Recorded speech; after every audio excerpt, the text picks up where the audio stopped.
All right, so first let us discuss transformation properties of EM fields and sources.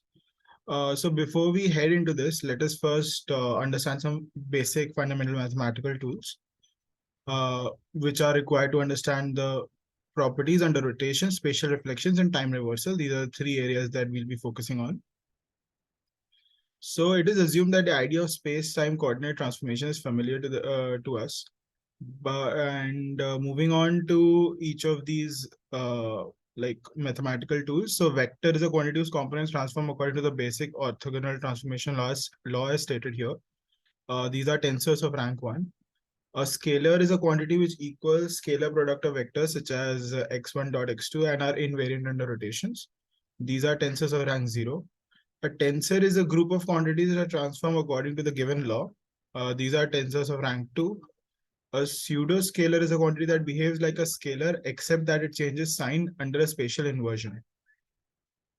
A pseudovector is a quantity that is defined as a function of some vectors or other geometric function that resembles a vector and behaves like a vector in many situations, but changes sign under spatial inversion.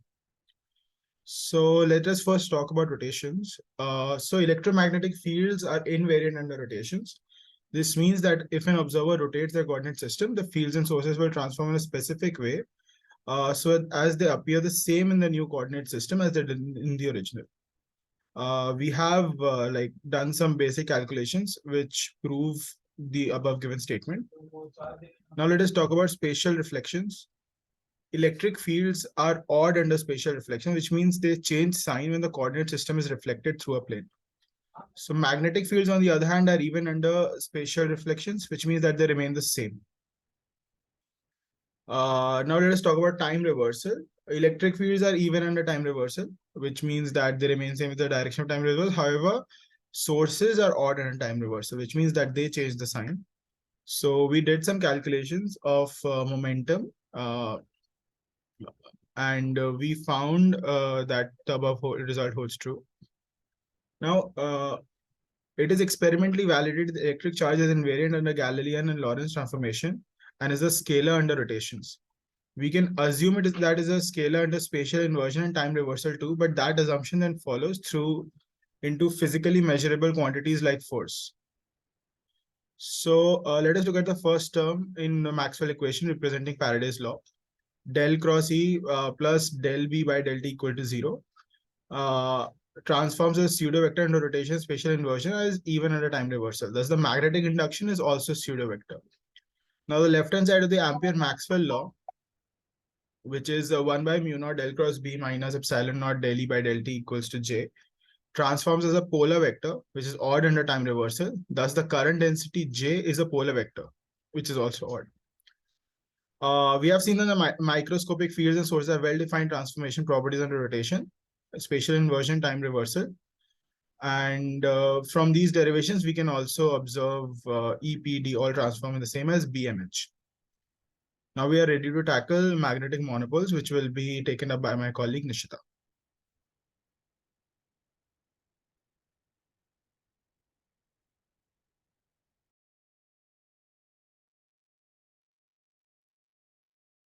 Hello all. To anyone who is watching the video, I am Nishita and I'll be introducing the concept of magnetic monopole and then go on to discuss and present the invariance of Maxwell equations, which then builds up to the direct quantization condition, which is later on discussed in detail in the later part of the video. So, to begin with, what is a magnetic monopole? A magnetic monopole is a hypothetical particle with a magnetic charge. It can be thought of as an analogous to the electric charge of a point particle. And also, the absence of magnetic monopoles is something which has been a puzzle in physics for so long. Because we have Maxwell equations, which are used to describe the behavior of electric and magnetic fields, and they do predict the existence of magnetic monopoles. But experimentally, we have not been able to observe any magnetic monopole so far.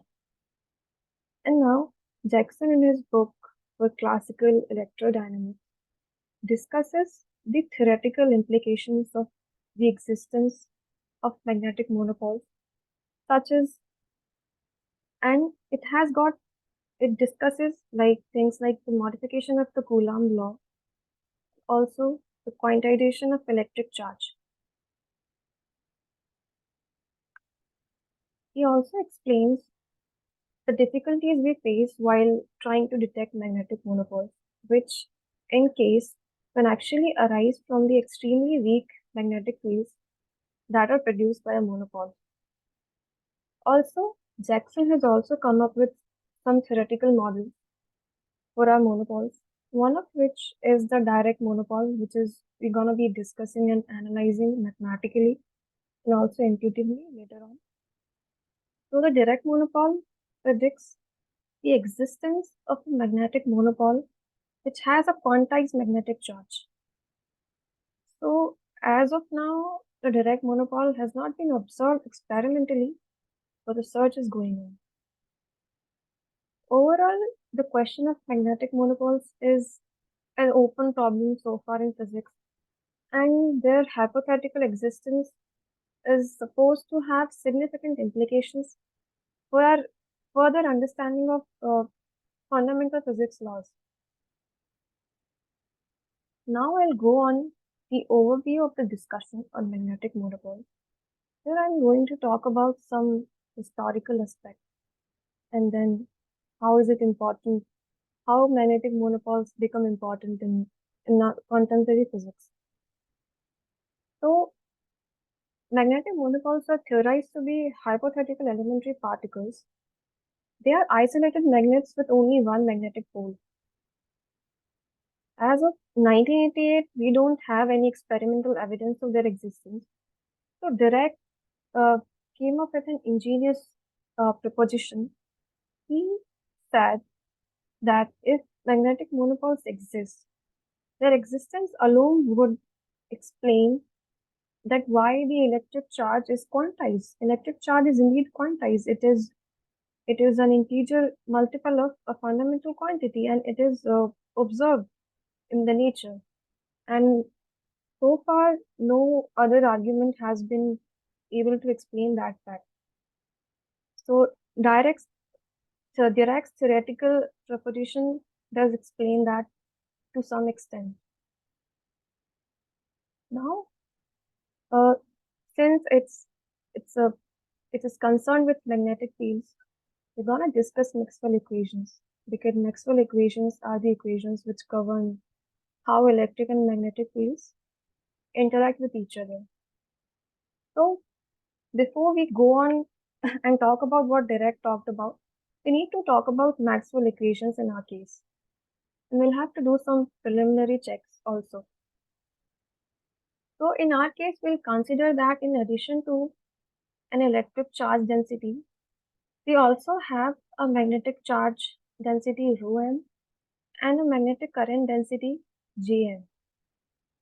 And then we'll try to write the Maxwell equations as usual. So the Maxwell equations are written as it's visible here right now. The B1, B2, B3, 4.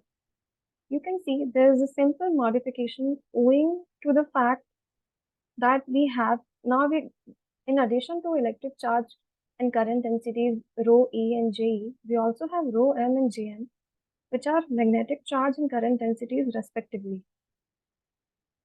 Now what we are going to do is we assume that the magnetic charge densities by principle satisfy the same form of the continuity equation as the electric densities. So it appears that the existence of magnetic charge is going to have some observable electromagnetic consequence. To go on, we're going to consider a duality transformation, which is E transforms as E dash, so some E dash cos xi plus Z naught H dash sin xi. Here, xi is real, actually a pseudoscalar angle, and all of these transformations leave the quadratic forms such as E cross H, sum of E dot D plus D dot H invariant. And also the components of the Maxwell stress tensor, T, alpha, beta, also remain invariant. And also the Z naught is a constant. It's known as, it's under root mu naught by epsilon naught in SI units. And it tends to be 1 in Gaussian units. It's a constant. It's useful to know that it's a constant because it will be useful when we do the algebra analysis for this one. Now let us do the algebra and show that indeed these quantities E cross H, E dot D plus B dot H, and the Maxwell stress tensor actually remain invariant in order to this duality transformation we are considering right here. So yeah, we consider our E, B, D, H in the component form. E can be written as Ex I cap plus Ey j cap plus Ez k cap. So what we see now is we will first go on with E cross H. So originally, before without any transformation, E cross H is simply calculated to be the X component is Ey Hg minus Hy Ez, and the Z component is Ex Hz minus Hx Ez with a minus sign, and the Z component is simply followed as Ex Hy minus Hx Ey. This is very simple to follow with a simple cross product. So now to prove our invariance, what I have done is I have calculated the X component of after transformation. I have our H transformation transforms as Z naught H as we see. So we'll calculate the X component of E cross Z naught H, and Z naught we don't have to worry about it. It's a constant. It's going to cancel out somehow. The X component is calculated to be this, and as you can see, the Z naught and this part, this expression and this expression is common. So Z naught multiplied by E dash Y H dash B minus H dash Y E dash G comes out as common, and cos square psi plus sin square psi, they are equal to 1, and we get this expression. Similarly, calculating the Y and Z components, we are left with this expression. As you can see, the Z naught cancels out on the both sides given that it's a constant as discussed earlier, and E cross H is indeed invariant. Similarly, we have E dot T plus B dot H. E dot, this is before any duality transformation. The expression is calculated to be this expression, this B17 equation. This is a simple dot product and addition. After we do the duality transformation, it is calculated to be the same expression, but only the quantities now have primes. You can when I did the algebra, the terms containing sin xi, cos xi cancel out, and the terms containing cos square xi and sin square xi add up and become identity. So this is also proof that this expression also remains invariant. Now we have Maxwell stress tensor. Maxwell stress tensor is a symmetric second order tensor using classical electromagnetism. It represents the interaction between electromagnetic forces and mechanical momentum. It's a useful quantity, and its symmetry is related to the conservation of angular momentum. We have the expression. It is a standard expression for the Maxwell stress tensor, and also this is the Kronecker data, and depending on the indices, the value of indices ij, we have different expressions for Tij. It has got to have 9 components. So here I have written the Txx component and the Txy component, which you can see the expression in the screen. This fairly it's a straightforward algebra to show that this also remains invariant. And we have now we can also consider the duality transformation for our sources. And as we have seen discussed earlier, our Maxwell equations remain invariant, and the equations for the prime fields are the same as the original equation in our case, with just the prime sources being present, as you saw in the case of this E dot D plus B dot H. Only the equations are going to have prime sources, and that is consistent. That is what we want actually. Now, why do we talk about this invariance and the duality transformation? So this shows actually that it is indeed a matter of convention that we speak of particles to possess an electric charge but not a magnetic charge. It becomes important whether all the particles have the same ratio of magnetic charge to electric charge, because only in that case we can have a dualistic transformation, choosing an angle xi so that rho m is equal to 0, gm is equal to 0, and we are left with our usual Maxwell equations, the one we are familiar with.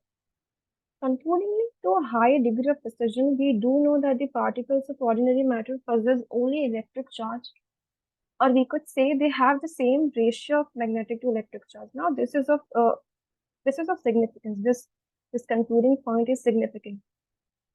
Also, we are also concerned with the transformation properties of rho m and gm under rotations, special inversions, and time inversion. As Bhavya discussed earlier in the video, he has discussed the transformation properties of electromagnetic quantities. We know that rho m is a pseudoscalar density or in the time reversal. A pseudoscalar is a quantity that behaves like a scalar except that it changes sign under parity inversion. Gm on the other side is a pseudoscalar density, even under time reversal. A pseudo vector, it's a pseudo vector, sorry, it's a pseudo vector. A pseudo vector is a quantity that is defined as a function of some vector or the geometric function. It resembles a vector and behaves like a vector in many situations, but sometimes it changes into its opposite if the orientation of the space is changed. So I have uh, I have summarized and I have shown the invariance of Maxwell equation, and this is going to build up the way for the direct quantization condition, which will be continued by the other team members.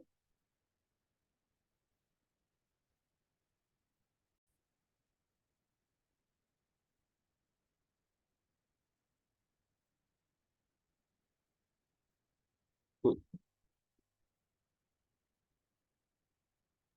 In this section of the report, we're going to discuss Dirac's quantization condition. In 1931, Dirac postulated that if any magnetic monopole exists in the universe, then all electric charge in the universe must be quantized. The approach he took towards this is quite interesting, right? So it's a semi-classical approach in that you go ahead and try calculating angular momentum through classical means and equations that you know, and then you equate that to the quantum postulate of angular momentum, which is basically that angular momentum needs to be quantized and it must be a multiple of h bar by 2. So once you calculate angular momentum through classical mechanisms, means and equate it with nh bar by 2, you can observe that you can observe that charge in the universe is quantized. And this is the approach that we've taken in this paper. We've done that in 3 different ways. The first way is a charged particle E is traveling in the presence of a magnetic monopole's field. The magnetic monopole is G. What we try calculating here is effectively the angular momentum. We calculate the angular momentum by first looking at the Lorentz force, then looking at the time integral of the Lorentz force, which gives us the impulse, and equating the impulse. And equating the impulse with the change in angular momentum, which is basically change in angular momentum multiplied by the distance gives you the impulse. So that's how you can calculate the change in angular momentum. And what we observe here, and this is an approximation, right? We're considering that B, which is the perpendicular distance between the source and the trajectory of the charged particle, is large enough in such a way that we can approximate that interaction with just the change in impulse. We don't actually need to calculate what the change in angular momentum is vector-wise, right? We just take the change in impulse and then we go ahead and approximate the angular momentum based on this. In this particular condition, we get the change in angular momentum as Eg by 2 pi, where E is the electric charge, G is the magnetic charge, and yeah. What is interesting to note is that the change, initially there was no Z component of the magnetic field, but after the interaction, a Z component did arise. What's interesting is that this Z component does not depend on the initial velocity or the distance of the particle from the origin. It's completely independent of both. In the next section, we're going to calculate angular momentum again, but without these approximations in consideration. So first, we have expressions for the magnetic field and the electric field. And then this is how we calculate the angular momentum of this is how we calculate the angular momentum of the electric field, which is a point electric, sorry. angular momentum of the point electric charge, which is present in the field of a magnetic monopole, right? Yeah. This is the magnetic monopole. This is the electric field. What we've argued in this case is that the total momentum ends up being 0 at the end of the day. The total momentum is r cap multiplied by the volume integral of g dot r, where g is the electromagnetic momentum density. And when you do the volume integral of momentum density, you get the electromagnetic momentum effectively. So the problem is G is given by E cross B, and E and B are in the directions N and N dash respectively, which means G dot R is directly proportional to R dot N cross N dash. So the thing is N and N dash are coplanar with the vector R. The issue with that is that the triple product, the scalar triple product here becomes 0, which means the total momentum effectively becomes 0. Then we go ahead and look at angular momentum, right? So angular momentum, as we've seen above, is the volume integral of x cross g. So initially in place of E, we substitute the equation, and then we substitute this equation in this particular expression. This expression in this particular equation, and we get this. After applying the standard vector identities, we can simplify it to this, and then using C10 and integrating by parts, you separate it into a surface integral and into an integral which is like the divergence of B. So the surface integral effectively is 0 because n is a radial vector, as we can see. It goes out of the center. N is a radial vector, and when you integrate it over all of volume, it effectively cancels itself out, and therefore that surface integral is 0.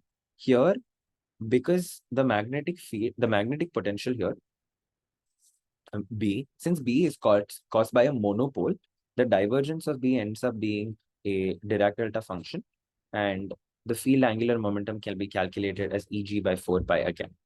So what's interesting is that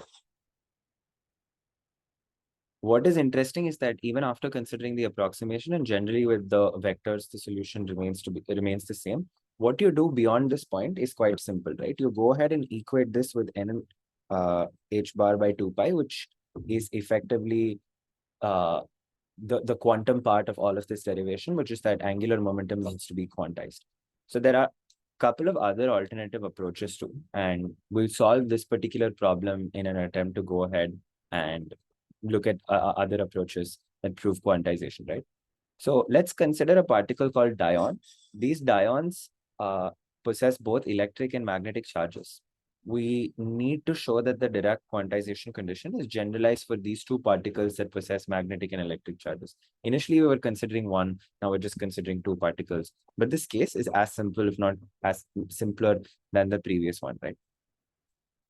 So firstly, what you need to do is calculate the torque in this particular case, because torque gives you the change in angular momentum. You can go ahead and calculate.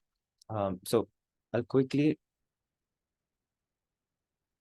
tell you how you go ahead and calculate the force. So torque is basically change in momentum. For that, you first need to know the force that is there on that particular particle, and then you go ahead and compute the torque. So this is the force on any charged particle that is there in both an electric and magnetic field. Using these transformation equations, we can go ahead, applying these transformation equations, we can define QE, which is the charge of the electron, an effective charge of the electron, effective charge for the monopole of the magnet. And then we can come up with an equation for the total force experienced by these two particles. The total Lorentz force experienced by these two particles is given by this particular expression, where E and B here are the fields produced by the dion 2, which we've considered as origin and we've considered as stationary. All you need to do is quickly substitute E and B in the above equation and calculate the angular momentum of the system, right? So the angular momentum of the system is basically the position vector, the cross product of the position and the linear momentum vector. And since we have the change in all we need to do is just take a cross product in this expression, and then you'll be able to find the angular momentum, which is J, which is equivalent to, the angular momentum, which is conserved basically because the torque is zero in this particular case. Like there is no external torque acting on the system, therefore angular momentum is conserved. Then from this expression, you can write this as the expression for angular momentum. What we consider here is exclusively the radial component of the angular momentum. And when we go ahead and take a dot product of J with R and apply the quantization condition from quantum mechanics, which is basically that angular momentum is a integral multiple of h bar by 2, we can conclude that even for two particles that have both electric and magnetic properties, this condition is basically fulfilled.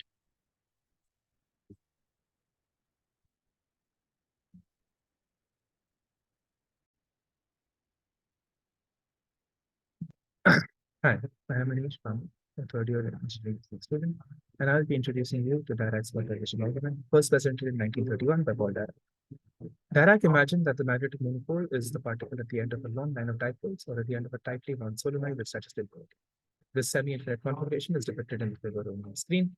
There's either a line of dipoles or a tightly wound solenoid. Both of these configurations are equivalent and can be described by the vector potential as the equation D1. This line of dipoles is commonly referred to as Dirac's string and is a matter of significant controversy, which we will be discussing later. This string can be formed by infinitesimal magnetic dipole moments, and we can use standard coordinate geometry relations to approach equation D2, which is the total vector potential for the string or a solenoid on the curve L. Using a mixed stage of coordinate transformation, we can rewrite D2 as D3, and we observe that this potential formulation is already in the field of gauge, as the divergence of the curl is always zero. Coming to the monopole in the string, we can, after some vector calculus, show that the curl of the potential in D3 is given by equation D4. We can rewrite D4 in terms of the magnetic field due to the monopole and the magnetic field due to the string, where the magnetic field due to the monopole is given by G by R square R cap and is located at the point X prime, and the magnetic field due to the string is given by 4 pi G integral over the 9 delta Dirac delta function at the point, and this is a singular magnetic field contribution along the curve. We can observe that the divergence of the magnetic field of the monopole is given by equation D6, and similarly, the divergence field of the string is given by equation D7. We can very easily see that the sum of these two is zero, and thus the divergence of the overall curl of the magnetic potential is zero. We can also express this using the Gauss theorem in an equivalent way in terms of the fluxes by taking this closed surface integrals and observing that we will get 4 pi g and minus 4 pi g for the monopole and the string respectively. An illustrative example in this case is that the string lies along the negative z-axis and the magnetic monopole is at the origin. In this case, the corresponding potential is given by D10, and after calculating the curl, we can find the equation D11, where the Heaviside step function essentially means that it's undefined at the origin, but is defined as theta of z equal to 0 when it is in negative z-axis, and theta z equal to 1 when it's in positive z-axis. This second term, which includes the Dirac delta and the Heaviside function or the step function, captures the highly singular characteristic of the magnetic field associated with the Dirac string. Dirac's original solution in the 1931 paper in the spherical coordinates described the magnetic potential as G by R tan theta by 2 and noted that this potential gave rise to a radial field of G R cap by R square. Dirac observed that this solution is valid at all points except along the line theta equal to pi, where the magnetic potential becomes infinity. This is equivalent to equation T12, which can be determined by completing the integration specified earlier. Clearly, the curl of equation T12 under a constraint that sin theta is not equal to 0 will directly give the field of the magnetic monopole that we had observed earlier. The singularity that is concerned by sin theta equal to 0 is avoided in such a process. Coming to the Dirac veto, if an electric charge is interacting with the potential, it is essentially interacting with both the monopole and the string. Dirac's argument stressed that this interaction should only be with the monopole, and thus the charge must never see the magnetic string. For this reason, he postulated that the wave function should vanish along the string. This has been intensely debated by a lot of scientists, and his peers criticized this requirement extensively, as it essentially meant that the string did not physically exist. This is known as the Dirac veto. In an alternative form, it states that any interaction of the electric charge with the string is forbidden. Dirac's own words on this were that you must have the monopoles and the electric charges occupying distinct regions of space. The strings which come out from the monopoles can be drawn anywhere, subject to the condition that they must not pass through a region where there is electric charge present. Now we will come to the two shoulders on which Dirac's argument stands, gauge and variance being the first one. The next step is that we show that this is independent of the location of the string. Observe the figure. You have two different parts of your Dirac string. and they subtend a volume of S at your observation point with a solid angle of omega c. C essentially is the curve taken if you follow L and come back by L prime. By taking the difference of the potentials, we observe equation T13. And we can also note that this can be written in the form of a gradient of a function, which is similar to a gauge transformation, where lambda is our gauge function. Without any loss of generality, we can write this sort of a gauge transformation. And we note that your AL prime and AL, which is the magnetic potential for both your curves and both your strings, are in the Coulomb gauge. Note also that just because they're in the Coulomb gauge, this does not hinder them from taking another gauge transformation, as long as the new gauge function lambda is constrained by delta square lambda equal to 0. This can be verified by taking the divergence, the difference the difference of potentials. And this indicates that your potentials AL prime and AL, the potentials for your two cases of your Dirac string, are connected by a restrictive gauge transformation. The second pillar of this argument is the single valuedness of the gauge function. Something to note is if we take this gauge function, we observe that there's an associated phase transformation of the wave function, which is given by psi prime equal to e power iq lambda by h by c. Hence, if your solid angle omega c undergoes a discontinuous variation of 4 pi every time your observation point or the charge crosses the surface S, this makes your gauge function multivalued, which also implies that your exponential is multivalued.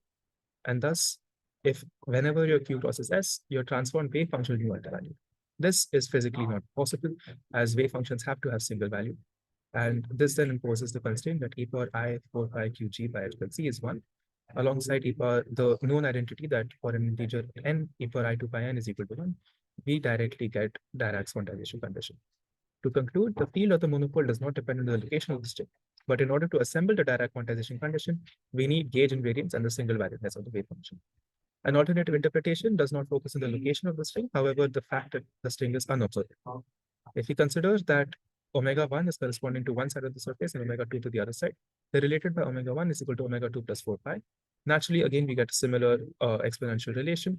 And if the wave function of the charge differs by this quantity, then the Dirac string would be observable when the charge crosses the surface. Unless, again, we impose the same condition as noted earlier, which is satisfied if qg equal to nh cut by c by 2 wholes.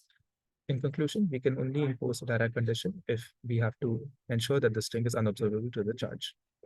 This concludes the discussion of Dirac's initial quantization argument, first presented in 1931, then in 1948, and then eventually elaborated upon in a paper in 1978.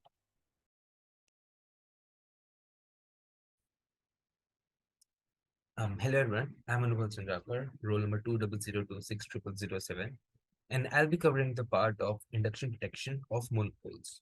So, what we're actually going to discuss is that one of the ways to detect monopoles is using the induction detectors. So, what are induction detectors? So, these are usually a coil of wire, which are typically superconductor, which are made of superconducting material. They're cooled to a very low temperature. And when magnetic field changes in the vicinity of a coil, it reduces the current in the coil that can be detected and measured. So to detect the monopoles, as soon as the monopole passes through our detecting superconducting coil, it produces the change in flux, which leads to the generation of current in the coil. So as you can see that in an ideal monopole detector, the I mean, it emits a clear signal whenever a monopole passes through the loop, no matter how slowly, it doesn't matter. Since it is an ideal monopole detector, it will generate some amount of electric current in the superconducting loop, through which we can detect that in which direction the monopole is passing and what is the speed of the monopole and other properties as well. So we use the Maxwell's equation, Maxwell's equation to detect the passage of the monopole. So as you can see in this integrated Maxwell's equation, we have appropriately modified it in a way to take account the magnetic monopole current, which is generated due to the passage of the monopole that you're talking about. So in this instance, like this dqm by dt is the monopole current, which is flowing through the surface as gamma, which is the surface of our detector superconductor. So dqm by dt is the monopole current that is flowing through the surface as gamma, And this phi is the magnetic flux through which the surface S gamma is enclosed by. And it is enclosed by the path gamma. So this phi is the magnetic flux through that surface. So applying equation to path gamma entirely contained in the superconducting wire, where E equals to 0. Okay, so since we are talking about an ideal condition, so that's why the E is 0 over here. So from that we can directly jump to this conclusion that delta phi would be equivalent to minus delta Qi, like the change in magnetic charge and the change in magnetic flux would be linked through this relation, as you can clearly see that E0 and this is how we can do. So this is one of the very important relations which shows uh, that if any monopole will pass through the our detectors, then it is going to be detected by the change in charge flowing inside the detector, inside the detecting superconductor. So, for example, like if a magnetic monopole with a direct charge GV passes through the loop, so then the flux changes by two quantized flux unit. Okay, so like a wire twice because of the fact that the copper pair has electric charge of 2e. So that's why. Okay, so the fact that the magnetic field from the monopoles cannot penetrate through the superconducting wire, which is our detectors, make this conclusion even more obvious. As you can see here in this figure, that this monopole travels through the detector. As you can see, you can clearly see that like the magnetic field lines coming from the monopole are swept back from here. So like the magnetic field lines are swept back from here. They break off from the monopole. They break off from here, and they join within themselves and form a closed loop around the superconductor. As you can see, they form a closed loop around the superconductor both of the ends. And as the monopole passes through this, right, we can observe that this causes this movement of monopole through the detector causes an abrupt shift in the magnetic flux connecting the loop and corresponding change in the level of DC current in the wire, in this wire. Like the DC current we are talking about is this DC current causes corresponding change in the DC current in the wire, and with rise of time in the order of loop's radius divided by monopole's velocity. So this has been observed that, I mean, this corresponding change in the level of DC current in the wire is with respect to with the rise time of the order of loop's radius divided by monopole's velocity. If the loop is appropriately shielded from other fluctuating magnetic disturbances, as we've been talking about an ideal detector only till now, we're talking about an ideal monopole detector. So it means that it should be shielded from any kind of other fluctuating magnetic disturbances which is present around the system. If we are successfully able to do that, then using a squid magnetometer, we can observe the shift in flux and the generation of current in the loop. And this can be done only if the diameter of our detector is less than 10 centimeters in radius. So this has been done in the past, and like considering that we are clearly not able to do it, and like we cannot shield it 100% from every kind of magnetic shield around the system and all, because of all of the noises and all of these things, it is not practically possible to shield it 100%. So that's why we are the limit till which we are able to do this, which has been done in the past. And we have used this system in the past to detect the presence of monopoles using our superconductor detectors, which we discussed right now. And we have already found some change in flux with a 90% confidence level. So, like in one candidate event with magnitude consistent with the magnetic charge of direct has been seen in the past. But there are questions over whether it should be associated with magnetic monopole or another particle. The theoretical flux limits do not readily agree with the interpretation of this occurrence as a magnetic monopole, but there is no any alternative interpretation of this occurrence in the past. So we would still stand with this observation that a magnetic monopole was detected using this superconducting detector.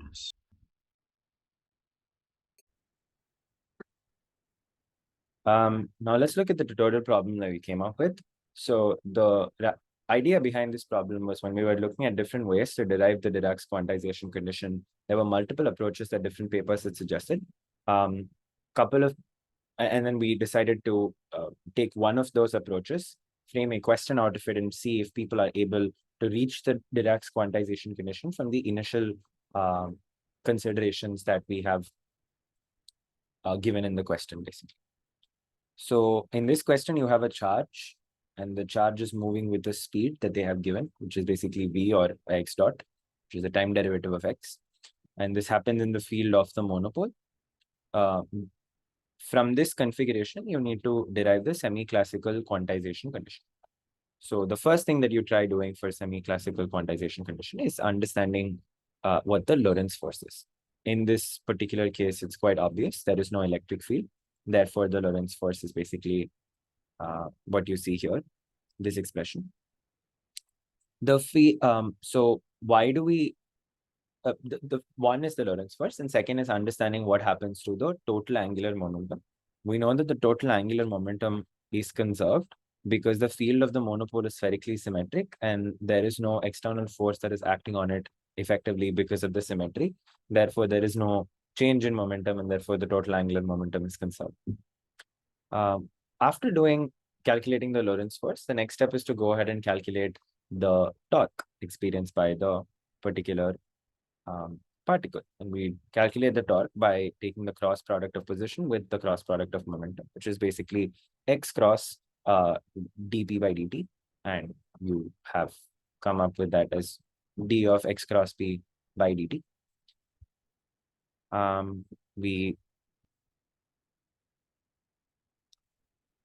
We substitute this expression in the expression of what the Lorentz force while calculating torque. And from there, basically, let's just go here to look at what the expression for B looks like. So the expression for B, okay, I'm missing a 1 by r square here. So B basically is gx by r square in this particular case, where gx cap by r cube in this particular case. So you fill the expression for B because of a monopole. You know that expression, you put that in here. And then one way in which I ended up calculating this is an identity that you can prove. You effectively just expand the entire, so the denominator r cube is basically the magnitude, and if you expand this, the magnitudes get cancelled, and all you're looking at that point of time is direction, and what remains in this is x dot. So you can see that here when we expand the product like this. And that is how you get dr by dt as the final expression. So what you need to note is, even though the total angular momentum is conserved, the mechanical angular momentum is not conserved. Therefore, the total angular momentum conservation is written as such. So only when you write the expression like this will the total angular momentum be conserved at the end of the day. This is something that you would have seen earlier in the video also. Then we look at specifically the radial component, which means you take the dot product with the radial component.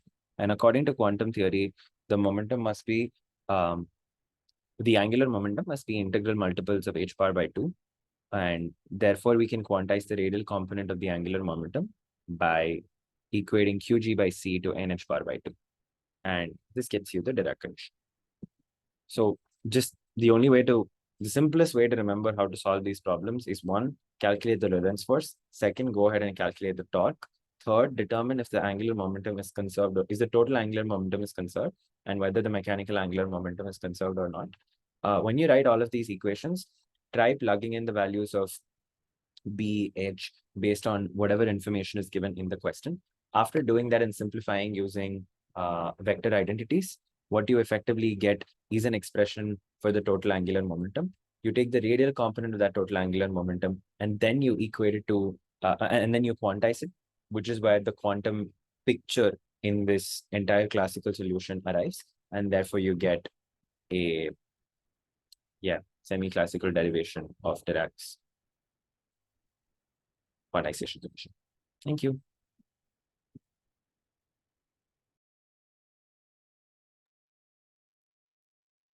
Fine. In this segment, I'll be concluding as of what we learned from this project we did on magnetic monopoles, what knowledge we did gain out of it. So concludingly, we could say that the existence of magnetic monopoles is a very general consequence of the unification of the fundamental interaction. But it is one thing that they should exist, and it is another thing that we have some chances of observing one, and that too reasonable one. So if monopoles are as heavy as we expect as we did the analysis and calculations, we don't see any hope of producing a monopole in an accelerator because that's difficult. But we do hope to observe a monopole in cosmic rays. But since no process occurring in the present universe has the sufficient energy to produce monopoles, we would say that they would have been produced around in the early universe when higher energies compared to a contemporary world would have been available. So we could say that the abundance of monopoles is indeed a cosmological issue. And also if a magnetic monopole is also, if it is ever discovered, it's going to be a momentous occasion and it's going to have so many fascinating implications. For one thing is that it will confirm the fact and it will be an evidence for the fact that the early universe was once extremely hot. And a lot of constraints that too severe one would be placed on our attempts on cosmological model building. For any absurd monopole abundance would have to be explained by some realistic cosmological scenario. It has to be like we observe something which has like real significance in concern to the early universe scenario. Detection of a monopole is also going to confirm the very fundamental prediction of grand unification. If we are able to find the mass of the monopole, if it could be measured, it would reveal the basic symmetry breaking scale at which electrodynamics truly becomes united with the other particle interaction, which is highly important. And it's an important implication.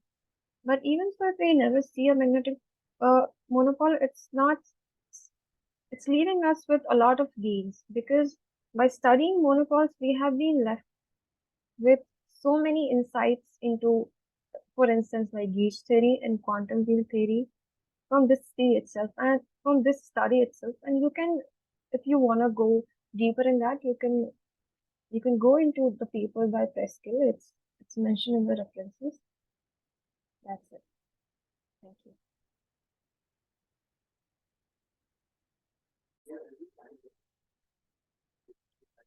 In conclusion, I would like to discuss the references that we have consulted for this entire project. There have been several textbooks, reviews, and papers in no particular order of importance, primarily Jackson, Jackson and Hiras, which is a comprehensive review of the Dirac quantization condition.